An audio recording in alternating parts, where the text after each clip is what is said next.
WR music. सखी साला आया था वो दीदी के बारात में, दीदी के बारात में हो, दीदी के बारात में हम के फंसाई लिया मीठी मीठी बात में, मीठी मीठी बात में हो, मीठी मीठी बात में पाई के अकेला मजा मार लिया रे। सखी दीदी के देवर गल काट लिया रे, सखी दीदी के देवर गल काट लिया रे। सखी दीदी के देवर गल काट लिया रे।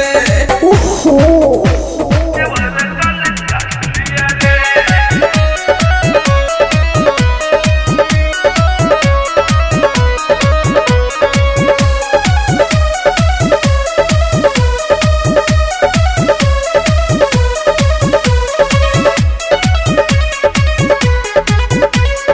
मारी के वो आँख जब थोड़ा मुस्काया, थोड़ा मुस्काया हो, थोड़ा मुस्काया कोई के इशारा जब छत पे बुलाया, छत पे बुलाया हो, छत पे बुलाया गोदी में उठा के लाली चाट लिया रे। सखी दीदी के देवर गल काट लिया रे, सखी दीदी के देवर गल काट लिया रे। सखी दीदी के देवर गल काट लिया रे।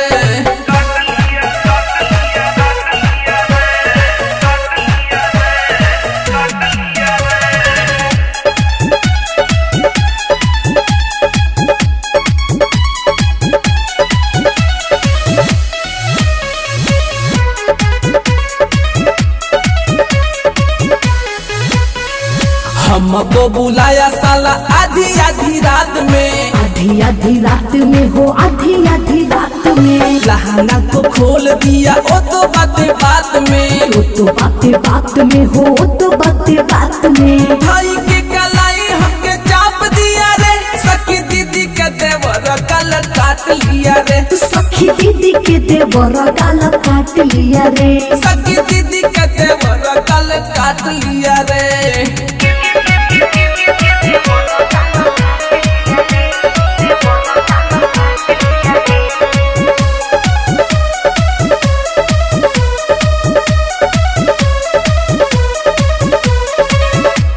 Mix by Ramanand Sagar. दिया है दर्द हमसे सहा नहीं जाए, सहा नहीं जाए हो, सहा नहीं जाए लाज बड़ी लागे हम कैसे बताए, कैसे बताए हम, कैसे बताए निर्मल रंजन बड़ी घात किया रे। सखी दीदी के देवर गल काट लिया रे, सखी दीदी के देवर गल काट लिया रे। सखी दीदी के देवर गल काट लिया रे। तो बड़ा दिक्कत भइल हुई। WR digital recording studio Bettiah.